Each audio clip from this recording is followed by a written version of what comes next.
ನಮಸ್ಕಾರ, ಇದು IPL ಧಮಾಕ. ನಾನು ಅವಿನಾಶ್ ಶಿವನ್, ನನ್ನ ಜೊತೆ ಇದ್ದಾರೆ ರೆಹಮಾನ್ ಹಾಸನ್. ಹಾಯ್ ಅವಿನಾಶ್. ಹಾಯ್, ಹೇಗಿದೆ? 5 ದಿನ ಮಾತ್ರ ಬಾಕಿ ಇರೋದು, ಒಂಥರ ಫೀವರ್ ಬಿಲ್ಡ್ ಆಗ್ತಿದೆ IPL. ಖಂಡಿತ Avinash. 22nd match, first match ನೋಡೋದಕ್ಕೆ ಎಲ್ಲರೂ ಕೂಡ ನಾವು ಉತ್ಸುಕರಾಗಿದ್ದೀವಿ. ಎಲ್ಲರೂ ಅಫ್ಕೋರ್ಸ್ ನಮ್ಮ ಟೀಮು ಒಂದೊಂದು ಫೇವ್ರೇಟ್ ಟೀಮ್ ಆಗಿರುತ್ತೆ. ಅವ್ರ ಮ್ಯಾಚ್ಗಳನ್ನು ನೋಡೋದಕ್ಕೆ ಆಲ್ವೇಸ್ ಎಕ್ಸೈಟ್ಮೆಂಟ್ ಅಂತೂ ಇದ್ದೇ ಇರುತ್ತೆ.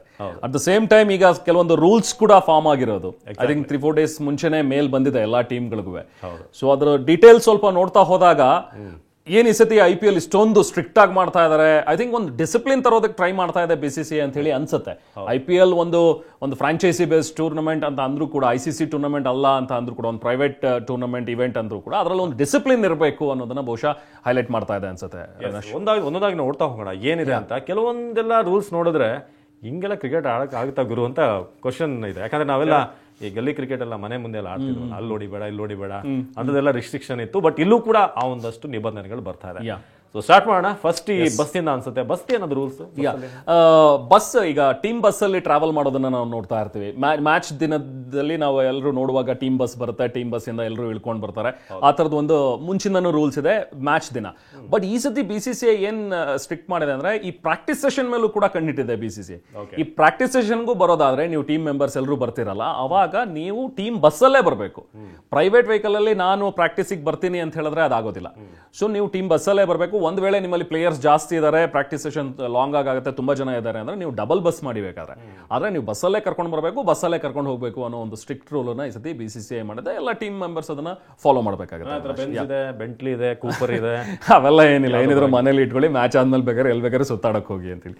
ನೆಕ್ಸ್ಟ್ ಇನ್ನೊಂದು, ನೀವು ಪ್ರಾಕ್ಟೀಸ್ ಸೆಷನ್ ಹೆಚ್ಚು ರೂಲ್ಸ್ ಫಾರ್ಮ್ ಮಾಡಿದ್ರೆ. ಐ ಥಿಂಕ್ LED ವಾಲ್ದ್ ಏನಿದು ವಿಚಾರ, ಇದೊಂದು ಹೇಳ್ತಾ ಇದ್ರಿ. ಅದೇ ನಾನು ಆಗ್ಲೇ ಹೇಳ್ತಿದ್ನ, ನಾವು ನೀವೆಲ್ಲ ಮನೆ ಹತ್ರ ಆಡ್ಬೇಕಾದ್ರೆ ಅಲ್ಲಿ ಆಂಟಿ ಮನೆ ಗ್ಲಾಸಿಗೆ ಹೊಡಿಯಂಗಿಲ್ಲ, ಈ ಕಡೆ ಇನ್ನೊಂದು ಅಂಕಲ್ ಗಾರ್ಡನ್ ಹೊಡಿಯಂಗಿಲ್ಲ ಅಂತಿತ್ತು. ಬಟ್ ಈ ಸಲ LED ವಾಲ್ಸ್ ಇರುತ್ತಲ್ಲ, ಅದಕ್ಕೆ ಹೊಡೆಯೋ ಹಾಗಿಲ್ವಂತೆ. ಅದು ಪ್ರಾಕ್ಟೀಸ್ಗೂ ಇದೆ. ಯಾಕಂದ್ರೆ ನಾರ್ಮಲಿ ಸ್ಟೇಡಿಯಂ ಹೋದವ್ರಿಗೆ ಗೊತ್ತಿರುತ್ತೆ ಅಥವಾ ವಿಡಿಯೋ ನೋಡಿದವ್ರಿಗೆ ಗೊತ್ತಿರುತ್ತೆ, ಎರಡು ಟೀಮ್ಗೂ ಒಂದು ಸೆಪರೇಟ್ ಪಿಚ್ ಕೊಟ್ಟು ಪ್ರಾಕ್ಟೀಸ್ ಮಾಡ್ತಾರೆ. ಕೆಲವರು ಕ್ರಿಸ್ ಗೇಲ್ ಅಂತ ಪ್ಲೇಯರ್ಗಳು, ದೊಡ್ಡ ದೊಡ್ಡ ಹಿಟ್ಟರ್ಸ್ ಏನಿದ್ದಾರೆ, ಸೊ ಹಾರ್ದಿಕ್ ಪಾಂಡ್ಯ, ಇವರೆಲ್ಲ ಲಾಂಗ್ ಹೊಡೆದಿದ್ದು LEDಗೆಲ್ಲ ಹೋಗಿ ಅಲ್ಲಿ ಏನ್ ಪ್ರಿಪರೇಷನ್ ಮಾಡಿರ್ತಾರೆ. ಸೊ ಅದಕ್ಕೊಂದಷ್ಟು ತೊಂದರೆ ಆಗುತ್ತೆ. ಯಾಕಂದ್ರೆ LED ಎಲ್ಲ ತುಂಬಾ ಕಾಸ್ಟ್ಲಿ ಇರುವಂತ ಇದು. ಸೊ ಏನಾದ್ರೂ ಅದಕ್ಕೆ ಹೊಡೆದ್ರೆ ಅವರೇ ಜವಾಬ್ದಾರಿ, ಹೊಡೆಯಂಗೆ ಇಲ್ಲ, ಹೊಡೆದ್ರೆ ಅವ್ರದೇ ಜವಾಬ್ದಾರಿ ಆಗುತ್ತೆ, ಪೆನಾಲ್ಟಿ. ಬಟ್ ಐ ಥಿಂಕ್ ಅದರಲ್ಲಿ ನೆಟ್ ಪ್ರಾಕ್ಟೀಸ್ ದೇನೆ ಮೇನ್ ಆಗಿ ಮೆನ್ಷನ್ ಮಾಡಿದ್ದಾರೆ ಅನ್ಕೋತೀನಿ. ಯಾಕಂದ್ರೆ ಮ್ಯಾಚ್ ದಿನ ನೀವೇನಾದ್ರೂ ಹಂಗ್ ರೆಸ್ಟ್ರಿಕ್ಟ್ ಮಾಡ್ಬಿಟ್ರೆ, ಬ್ಯಾಟ್ಸ್ಮನ್ LED ನೋಡ್ಕೊಂಡು ಹೊಡಿತಾನ, ಬೌಲರ್ ಲೈನ್ ಅಂಡ್ ಲೆಂತ್ ನೋಡ್ಕೊಂಡು ಹೊಡಿತಾನೆ, ಅದು ಬಹಳ ಕಷ್ಟ ಆಗುತ್ತೆ. ಅಲ್ಲಿ ರೆಸ್ಟ್ರಿಕ್ಟ್ ಮಾಡೋದಕ್ಕೆ ಆಗೋದಿಲ್ಲ most probably. So practice session ಗೆ ಅವರು ಮಸ್ಟ್ ಮಾಡ್ತಾ ಇದಾರೆ. ಬಿಕಾಸ್ ಏನಾಗುತ್ತೆ, ಇಲ್ಲ ನಾವು ಸ್ಟಾಫ್ ಗಳನ್ನ LED ಹತ್ರ ಕೂರ್ಸಿರ್ತೀವಿ, ಹೊಡೆದ್ರು ನಾವು ತಗೋಬರ್ತೀವಿ, ಅಥವಾ ನಾವು ವಾಟರ್ ಬಾಟಲ್ ಕೊಡೋದಕ್ಕೆ ಪ್ಲೇಯರ್ಸ್ಗೆ ಹೆಲ್ಪ್ ಮಾಡೋದಕ್ಕೆ ಸ್ಟಾಫ್ಸ್ ಕೂರಿಸ್ವಿ, ಅದು ರೆಸ್ಟ್ರಿಕ್ಟ್ ಮಾಡಿದ್ದಾರೆ. ಈಗ LED ಮುಂದೆ ಯಾರು ಇರೋ ಹಾಗಿಲ್ಲ, ಪ್ಲೇಯರ್ಸು ಅಲ್ಲಿಗೆ ಹೊಡೆಯೋ ಹಾಗಿಲ್ಲ. ನಿಮಗೆ ನೆಟ್ಸ್ ಕೊಟ್ಟಿದ್ದೀವಿ, 2 ಡೆಸಿಗ್ನೇಟೆಡ್ ನೆಟ್ಸ್ ಇರುತ್ತೆ, ನೀವೇನಿದ್ರು ಕೂಡ ಆ ನೆಟ್ಸ್ ಅಲ್ಲಿ ಪ್ರಾಕ್ಟೀಸ್ ಮಾಡಿ, ನೆಟ್ಸ್ ಒಳಗಡೆ ಹೊಡಿಬೇಕು. And open nets also not allowed ಅಂತ ಹೇಳಿ ಹೇಳಿದ್ದಾರೆ.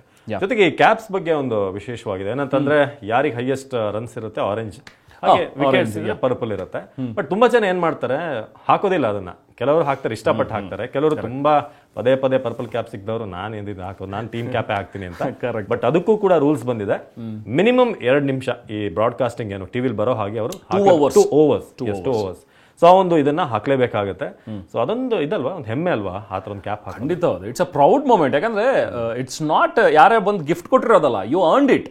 ನೀನು ಹೈಯೆಸ್ಟ್ ರನ್ ಗೆಟರ್ ಅಂತ ಹೇಳಿ ನಿನಗೆ ಕೊಟ್ಟಿದ್ದಾರೆ, ನಿನಗೆ ಆರೆಂಜ್ ಕ್ಯಾಪ್ ಅಂತ ಹೇಳಿದ್ರೆ you should be feeling proud ನೀನು ಅದನ್ನ ಹಾಕೊಂಡಿರೋದಕ್ಕೆ.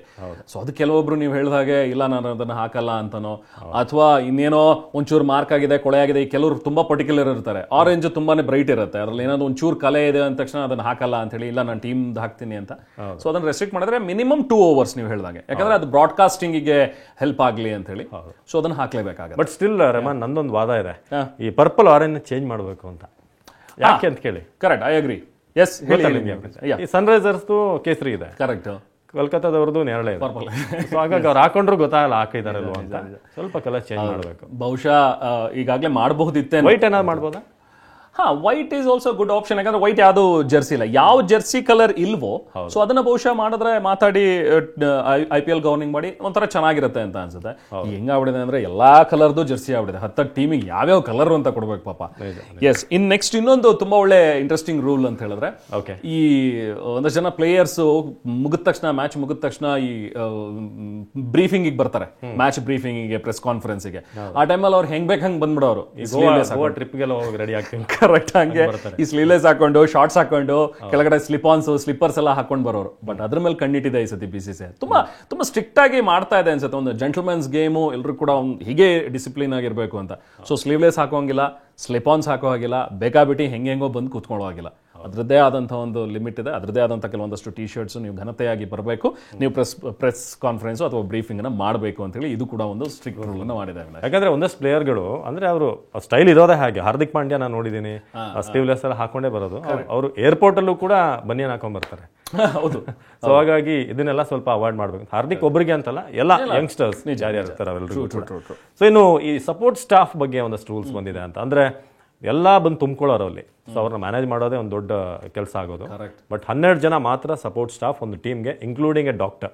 ಸೊ ಇವ್ರು ಮಾತ್ರ ಅವಕಾಶ. ಮತ್ತೆ ಕೆಲವೊಂದು ಏನಂತಂದ್ರೆ ನನಗೆ ಅವ್ರ ಪರಿಚಯ, ಫ್ರಾಂಚೈಸ್ ನನಗೆ ಗೊತ್ತು ಅಂತ ಬಂದು ಕೂತ್ಕೊಂಡ್ರು ಗೊತ್ತಾಗ್ತಿರ್ಲಿಲ್ಲ ಇವರು ಸಪೋರ್ಟ್ ಸ್ಟಾಫ್ ಏನು ಅನ್ನೋದು. ಸೊ ಹಾಗಾಗಿ ಇಂತಿಷ್ಟೇ ಜನ ಇರಬೇಕು, 12 ಜನ ಅನ್ನೋದನ್ನ ಅಕ್ರೆಡಿಟೇಷನ್ ಇರಬೇಕು, ಅದಕ್ಕೆ BCCI ಅಪ್ಲೈ ಮಾಡಿರ್ಬೇಕು. ಸೊ ಅಂತವ್ರಿಗೆ ಮಾತ್ರ ಅವಕಾಶ ಇದೆ. ನಿಜ. ಇನ್ನೊಂದು ವೆರಿ ಇಂಪಾರ್ಟೆಂಟ್ ರೂಲ್ಸ್ ಒಂದು ಬಂದಿರೋದು ಅವಿನಾಶ್. ಐ ಥಿಂಕ್ ಇದು ಈ RCB, CSK, ಮುಂಬೈ ಇಂಡಿಯನ್ಸ್ಗೆ ಸ್ವಲ್ಪ ಪಿಂಚ್ ಮಾಡುತ್ತೆ ಅಂತ ಅನ್ಸುತ್ತೆ. ಯಾಕೆ ಅಂತ ಹೇಳಿದ್ರೆ, RCBಲಿ ನಮ್ಮ ವಿರಾಟ್ ಕೊಹ್ಲಿ ಯಾವಾಗಲೇ ಮ್ಯಾಚ್ ಆಡ್ತಾ ಇದಾರೆ ಅಂತ ಹೇಳಿದ್ರೆ ಅನುಷ್ಕಾ ಶರ್ಮಾ ಇರ್ತಾರೆ. ಇನ್ನೊಂದ್ ಕಡೆ CSK ಧೋನಿ ಇದಾರೆ ಅಂತ ಹೇಳಿದ್ರೆ ಅವರ ಪತ್ನಿ ಸಾಕ್ಷಿ ಅವರು ಇರ್ತಾರೆ. ಇನ್ ರೋಹಿತ್ ಶರ್ಮಾ, ಮುಂಬೈ ಇಂಡಿಯನ್ಸ್ಗೆ ರೋಹಿತ್ ಶರ್ಮಾ ಇದಾರೆ ಅಂದ್ರೆ ಅವ್ರ ವೈಫ್ ಅಲ್ಲೇ ಕೂತಿರ್ತಾರೆ. ಸೊ ಈ ಸತಿ ರೆಸ್ಟ್ರಿಕ್ಟ್ ಮಾಡಿದ್ದಾರೆ, ಫ್ಯಾಮಿಲಿ ಮೆಂಬರ್ಸ್ ಯಾರು ಕೂಡ ಬರೋ ಹಾಗಿಲ್ಲ ಅಂತೇಳಿ. ಬಟ್ ಫೀಲ್ಡಿಗಲ್ಲ, ಡ್ರೆಸ್ಸಿಂಗ್ ರೂಮಿಗೆ. ಸೊ ಡ್ರೆಸ್ಸಿಂಗ್ ರೂಮಿಗೆ ಆಲ್ರೆಡಿ ಮುಂಚೆ ಮ್ಯಾಚ್ ನಡಿಬೇಕಾದ್ರೆ ಯಾರಿಗೂ ಅಲೋ ಇಲ್ಲ, ಅದು ಮುಂಚಿಂದನೂ ಇದೆ. ಬಟ್ ಈ ಸತಿ ಪ್ರಾಕ್ಟೀಸ್ ಸೆಷನ್ಗೂ ಇಟ್ಟಿದ್ದಾರೆ ಅದನ್ನ. ಪ್ರಾಕ್ಟೀಸ್ ಸೆಷನ್ ಮಾಡುವಾಗ್ಲೂ ಕೂಡ ನಿಮ್ಮ ಯಾರೇ ಫ್ಯಾಮಿಲಿ ಮೆಂಬರ್ಸ್ ಕೂಡ ಡ್ರೆಸ್ಸಿಂಗ್ ರೂಮಿಗೆ ಬರೋ ಹಾಗಿಲ್ಲ. ಯಾರಿಗೆ ಅಕ್ರೆಡಿಟೇಷನ್ ಇರುತ್ತೋ ಸೊ ಅವ್ರು ಮಾತ್ರ ಬರ್ಬೋದಾಗುತ್ತೆ. ಟೀಮ್ ಮೆಂಬರ್ಸ್ ಮಾತ್ರ ಡ್ರೆಸ್ಸಿಂಗ್ ರೂಮ್ ಅಲ್ಲಿ ಇರಬೇಕಾಗುತ್ತೆ. ಸೊ ಫ್ಯಾಮಿಲಿ ಮೆಂಬರ್ಸ್ ಬರೋ ಹಾಗಿಲ್ಲ ಅಂತ ಐ ಥಿಂಕ್ ಕೆಲವೊಂದು ಪ್ಲೇಯರ್ಸ್ಗೆ ಇದು ಇರುಸು ಮುರುಸು ಮಾಡಿದೆ ಅಂತ ಅನ್ಸುತ್ತೆ ಈ ರೂಲ್ಸ್, ಅವಿನಾಶ್. ಹೌದು, ಖಂಡಿತ. ಈ ರೂಲ್ಸ್ ಬಗ್ಗೆ ಮಾತಾಡಿದ್ವಿ, ಎಲ್ಲ ಕವರ್ ಮಾಡಿದ್ವಿ ಆಲ್ಮೋಸ್ಟ್. ಇನ್ನೊಂದು ರೂಲ್ ಇದೆ, ಐ ಥಿಂಕ್ ಜೆರ್ಸಿ ನಂಬರ್ ಬಗ್ಗೆನೂ ಕೂಡ ಒಂದು ಮಾತಾಡಿದ್ದಾರೆ. ಕೊನೆ ಒಂದು ಚೇಂಜಸ್ ಇದ್ರೆ 24 hours ಒಳಗಡೆ ನಿಮ್ಮ ಜೆರ್ಸಿ ನಂಬರ್ ಏನಾದರೂ ಬದಲಾವಣೆ ಇದ್ರೆ ಡಿಪಾರ್ಟ್ಮೆಂಟ್ ಹೇಳಬೇಕು ಅಂತ. ಕರೆಕ್ಟ್. BCCI ಅದನ್ನ ಮೇಲ್ ಮಾಡಬೇಕು ಬಿಫೋರ್ 24 hours. ನನ್ನ ಜೆರ್ಸಿ ನಂಬರ್ ನಮ್ಮ ಪ್ಲೇಯರ್ದು ಒಂದು ಚೇಂಜ್ ಮಾಡಬೇಕು ಅಂತ. ಐ ಥಿಂಕ್ ಯಾರು ಅಷ್ಟು ಚೇಂಜಸ್ ಮಾಡಲ್ಲ ಅನ್ಕೋತೀನಿ. ಆಲ್ರೆಡಿ ಎಲ್ರದ್ದು ಜೆರ್ಸಿ ನಂಬರ್ ಸೆಟ್ ಆಗಿರುತ್ತೆ. ಕೆಲವರು ಇರ್ತಾರಲ್ಲ, ಇಲ್ಲ ಈ ನಂಬರ್ ಬೇಡ, ನನಗೆ ಇನ್ನೊಂದು ನಂಬರ್ ಬೇಕು ಅಂತ, ಹಂಗೇನಾದ್ರು ಚೇಂಜ್ ಮಾಡೋದಾದ್ರೆ ವರ್ಕೌಟ್ ಆಗ್ತಿಲ್ಲ, ಲಕ್ಕಿ.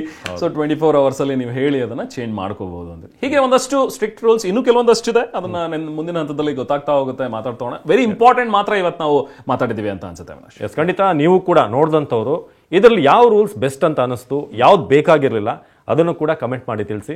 ನಮಗೂ ಕೂಡ ಗೊತ್ತಾಗುತ್ತೆ ಏನು ಯಾವ ರೂಲ್ಸ್ ಬೆಟರ್, ಅಥವಾ ಯಾವ್ದಾದ್ರು ಹೊಸ ರೂಲ್ಸ್ ನಿಮ್ಮ ಮೈಂಡಲ್ಲಿ ಇದ್ರೆ ಅದನ್ನು ಕೂಡ ಕಮೆಂಟ್ ಮಾಡಿ ತಿಳಿಸೋರು. ಎಸ್, ಈಗ ಅವಿನಾಶ್ ಮತ್ತು ರೆಹಮಾನ್ ಸೈನಿಂಗ್ ಆಫ್. ಬಾಯ್.